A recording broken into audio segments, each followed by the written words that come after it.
జయప్రసాద్ గారు, ప్రొఫెసర్ వెంకటేష్ గారు, శ్రీ సత్యనారాయణ గారు, శ్రీ ఈశ్వరయ్య గారు, శ్రీ జయప్రసాద్ గారు, సభకు విచ్చేసిన సోదరి సోదరమణులు, మీ అందరికీ నా నమస్కారాలు. ఈనాటి సమావేశం వెనుకబడిన తరగతుల సాధికార సంస్థ తరఫున ప్రచురించిన సాహు మహారాజ్ జీవిత చరిత్రను ఆవిష్కరించే సందర్భంలో నన్ను ముఖ్య అతిథిగా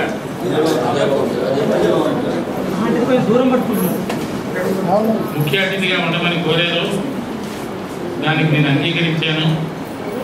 నా విన్నపం ఏమిటంటే, ఈ పుస్తకం చాలా బాగా రాశారు, అందరికీ అర్థమయ్యే భాషలో రాశారు.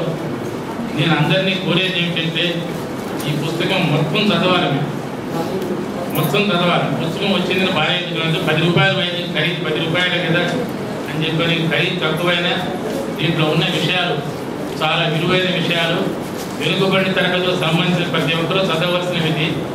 ముఖ్యంగా సాహు మహారాజ్ క్షత్రియ వంశంలో జన్మించి శివాజీకి వారసుడయ్యింది. ఈ వెనుకబడిన వర్గాల తరఫున ఆయన ఎన్నో ఉపకారాలు చేశాడు.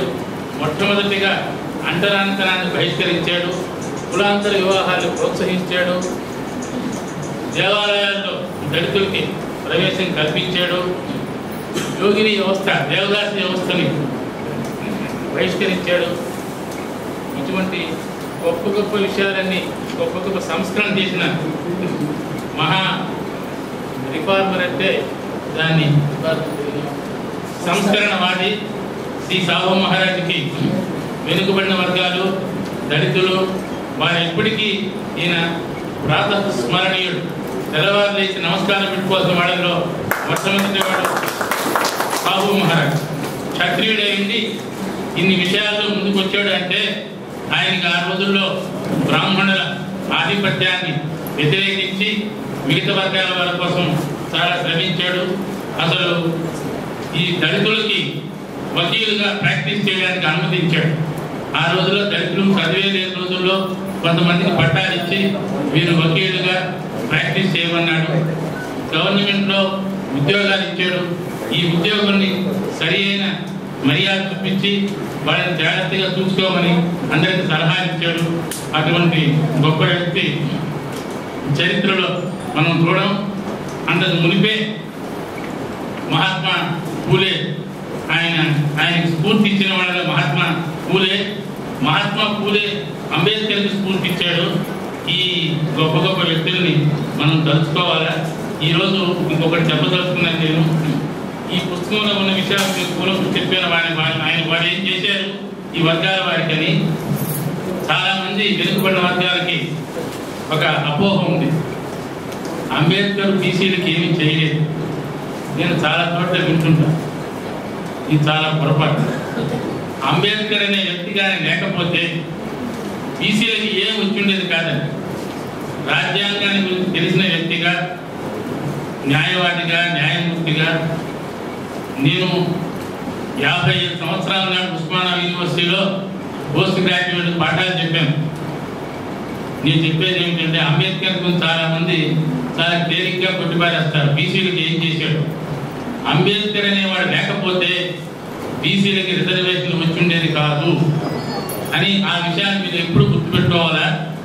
ఆర్టికల్ 340 ఆర్టికల్ ఏమంటారు, 340 అధికరణంలో ఆ రోజు అంబేద్కర్ పెట్టాడు, రాష్ట్రపతి ప్రెసిడెంట్ ఒక కమిషన్ వేయాలా.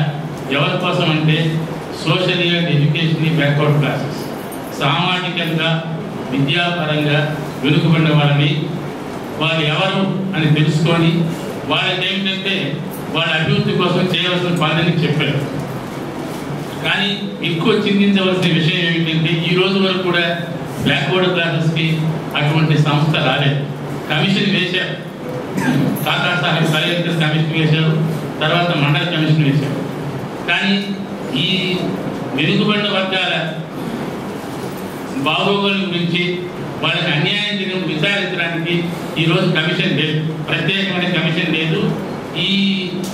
ఈ అధికారాన్ని జాతీయ షెడ్యూల్ కాస్ట్ కమిషన్కి ఇచ్చారు. వాళ్ళ పని జాతిగా ఉంది, వీళ్ళు ఈ పని చేయలేకపోతున్నారు. ఏమైనా ఈ పని ఇప్పటికీ భారత రాజ్యాంగం 1950లో వచ్చింది. ఈరోజు మనం 2016లో ఉన్నాం.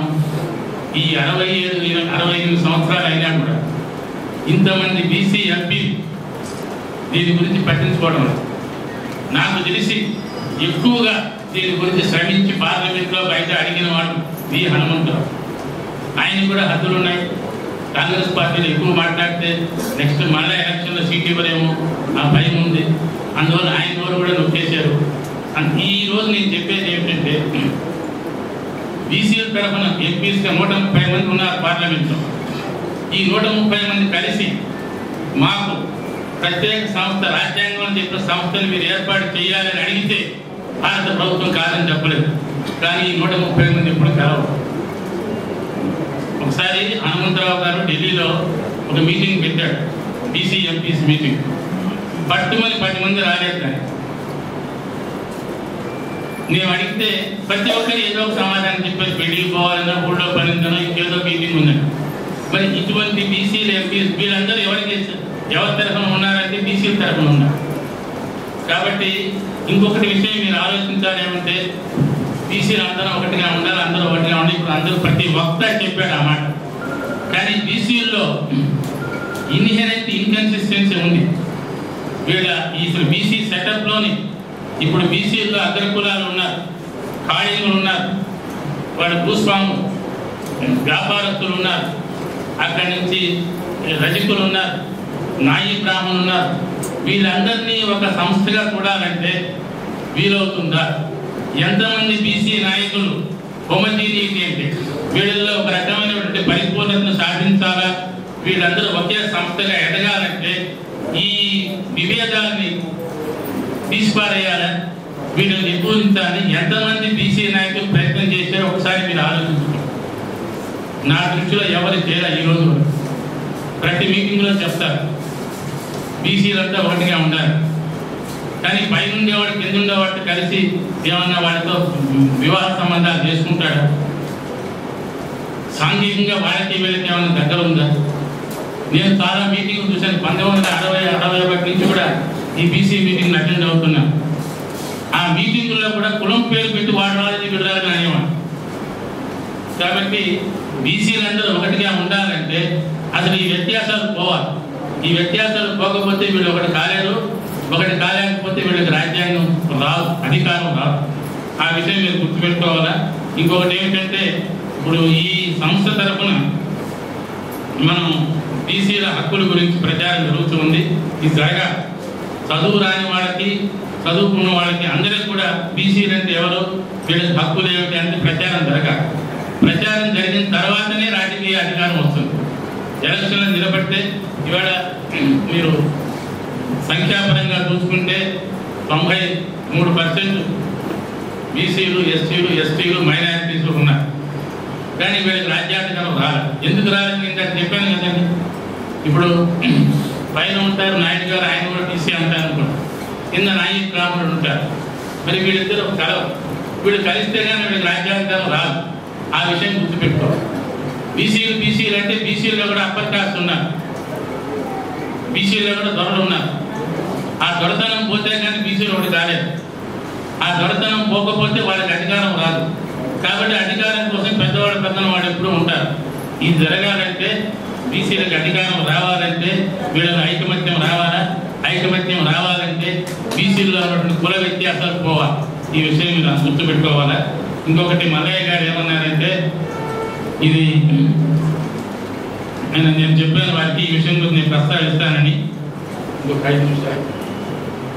ఇప్పుడు ఈ క్రీమీ లేయర్ అనేది ఒకటి ఉంది. నిన్న మొన్న పేపర్లో చూసే హిందువులు అన్నారు, ఈ పబ్లిక్ అండర్టేకింగ్స్ ఉన్నాయి, ప్రభుత్వ సంస్థలు, వీటిల్లో పనిచేసే ఉద్యోగులకి, బీసీ ఉద్యోగుల పిల్లలకి రిజర్వేషన్ ఇవ్వడం లేదు.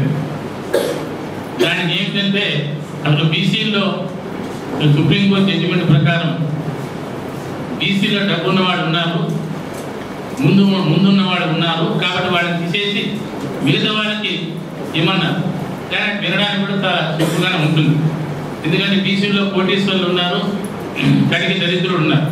కోటీశ్వర్లకి దరిద్రులు ఇద్దరిని కలిపి ఒకటే గాడి కింద కట్టేస్తే ఆ ఉన్న ఉద్యోగాలు కోటీశ్వర్లు తీసుకొని పోతారు, దరిద్రులుగా ఉండిపోతారు. అందుకని సుప్రీంకోర్టు వాళ్ళు ఏమన్నారంటే ఒక కేసుకి ఏమన్నారు, క్రీమీ లేయర్, డబ్బు ఉన్నవాడు డబ్బు లేనివాడు, దాంట్లో కొన్ని ఉద్యోగాలు చేసేవాడిని బయట పెట్టమన్నారు. వాళ్ళకి అనవసరం, ఈ రిజర్వేషన్ అక్కర్లేదు. దాంట్లో ఎంత డబ్బు ఉంటే వీడు సామాజికంగా ఉన్నటువంటి అసమానతలు, దీన్ని ఏమంటారు సోషల్ ఎక్స్క్లూజన్, ఈ సామాజిక వ్యతిరేకతను అతను ఎప్పుడు బయటపడగలడు అంటే ఏ లెవెల్లో ఆర్థికంగా ముందుకు వస్తే అతను ఈ వ్యవస్థలో ఉన్నటువంటి సామాజిక అసమానత తట్టుకోగలడు. అంటే దానికి ఆ రోజుల్లో సుప్రీంకోర్టు వాళ్ళు ఏం చెప్పారంటే, బీసీల్లో ముందుకొచ్చారు, వాళ్ళకి ప్రొటెక్షన్ అక్కర్లేదు అని అనాలంటే వాళ్ళు ఎటువంటి వాళ్ళగా ఉండాలంటే వాళ్ళలో ఉండే సమర్థత, అడ్వాన్స్డ్ సెక్షన్స్, అగ్రవర్ణాల్లో ముందున్న వాళ్ళు వాళ్ళకి ఎటువంటి సమర్థత ఉందో ఆ సమర్థత బీసీలో కనిపించినప్పుడు ఆ వాళ్ళని మాత్రం తీసేసి మిగతా వాళ్ళని బీసీలో ఉంచమన్నారు రిజర్వేషన్ కోసం. దీన్ని ఏం చేశారు, ఆ రోజుల్లో భావదారిద్ర్యం అంటారు. 2 పూట్ల భోజనము 2 పూట్ల టీ ఉంటే చాలు, వాడు ఫార్వర్డ్ కమ్యూనిటీ కింద లెక్క అనేవాడు చాలా ఉన్నారు. ఆ రోజుల్లో 3 లక్షలు పెట్టారు సంవత్సరం ఆదాయం. తర్వాత దాన్ని 4 లక్షలకు పెంచారు. తర్వాత 5 లక్షలు చేశారు. నేను చైర్మన్గా ఉన్నప్పుడు జాతీయ కమిషన్కి సంవత్సరానికి 12 లక్షలు పెట్టండి అయ్యా, ఎందుకంటే నెలకి ₹1,00,000 ఆదాయం లేకపోతే బొంబాయి, మద్రాసు, హైదరాబాద్ నగరాల్లో పిల్లలు చదివించుకోవాలా, ఇంటి బాడి కట్టుకోవాలా, మిగతా విషయాలు చూసుకోవాలా, మంచి స్కూళ్ళలో పెట్టి చదివించాలంటే నెలకి ₹1,00,000 ఆదాయం లేకపోతే ఈ పిల్లకాయలు పైకి రాలేదు.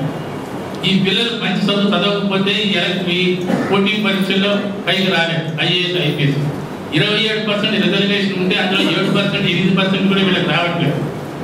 వీళ్ళకి కానీ ఎక్కువ మంచి స్కూల్స్లో పోతే మంచి పోటీ పరీక్షలో పాస్ అయ్యి మంచి ఉద్యోగాలు వస్తాయి. దీన్ని అడ్డం పెట్టడానికి వాళ్ళు ఏం చేశారంటే దీనికి లిమిట్ పెట్టారు. మేము 12 లక్షలు పెడితే ప్రో క్యాపిటలిస్ట్ అన్నాడు ఆర్థిక మంత్రిగా. బీసీ కమిషన్ క్యాపిటలిస్ట్కి అనుకూలంగా పనిచేస్తూ ఉంది. నెలకి ₹1,00,000 ఆదాయం వస్తే వాడు క్యాపిటలిస్ట్ అంటే ఈ రోజుల్లో మీరు కలకత్తా, ఢిల్లీ, బొంబాయి, హైదరాబాద్ నగరంలో మీరు ఇంటికి 10,000, 20,000 పెడితే కానీ మీకు ఇల్లు రాదు, నెలకి 10,000 పెడితే కానీ పిల్లలకి చదువు రాదు. మరి ఆ పిల్లకాయలంతా ఐఏఎస్, ఐపీఎస్లు పోవాలి, ఎట్లా పోతారండి? ఆ 20% మిగిలిపోయిన % మిగతా వాళ్ళకి పోతుంది అడ్వాన్స్డ్ కమ్యూనిటీస్. ఇది ఒక పెద్ద చాలా కాలం నడుస్తుంది ఈ పథకం. దీన్ని అపోజ్ చేయడానికి నేను చాలా మంది ఎంపీసీకి చెప్పాను, అయ్యా మీరు ఇదేంటి సుప్రీంకోర్టు చెప్పింది, బ్యాక్వర్డ్ కమ్యూనిటీలో ఫార్వర్డ్ ఎవరంటే అగ్రవర్ణాలతో ఉన్నటువంటి సమర్థత ఈ వర్గాల్లో ఉన్నప్పుడే వాళ్ళకి బయట పెట్టమన్నారు. ఆ విషయం వీళ్ళు తీసుకు అప్పుడు 6 లక్షలు చేశారు. ఈరోజు మళ్ళీ 6 లక్షలు చేశారు. ఇప్పుడు ఈశ్వరయ్య గారి కమిషన్ కూడా 12 లక్షలు పెట్టమన్నారు. దాన్ని గవర్నమెంట్ ఆఫ్ ఇండియా వాళ్ళు ఒప్పుకోరు. ఇది ఎవరు ఒప్పుకోలేదు? కాంగ్రెస్ గవర్నమెంట్ ఒప్పుకోరు, ఎన్డీఏ గవర్నమెంట్ ఒప్పుకోరు. మరి ఏ గవర్నమెంట్ ఒప్పుకుంటుందండి? మనకు జరిగింది ఉన్నప్పుడు మన గవర్నమెంట్ వీళ్ళే జనతా గవర్నమెంట్. కాంగ్రెస్ పార్టీ ఏ రోజు కూడా బీసీలకు రిజర్వేషన్ ఇవ్వమని చెప్పలేదు. కాంగ్రెస్ పార్టీ పవర్లో ఉన్నందుకు ఎప్పుడు రాలేదు. ఎన్డీఏ వాళ్ళు కూడా ఎప్పుడు వాళ్ళకి ఇష్టం లేదు. అసలు మండల కమిషన్ అపోజ్ చేసింది ఇప్పుడు ఉన్న ఎన్డీఏ పార్టీలో పెద్ద లీడర్.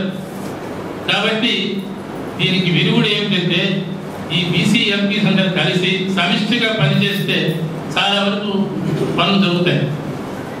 బీసీలకు పార్టీ రావాలంటే బీసీలో ఉన్నటువంటి వ్యత్యాసాలు పోయినప్పుడే బీసీలకు పార్టీ వస్తుంది.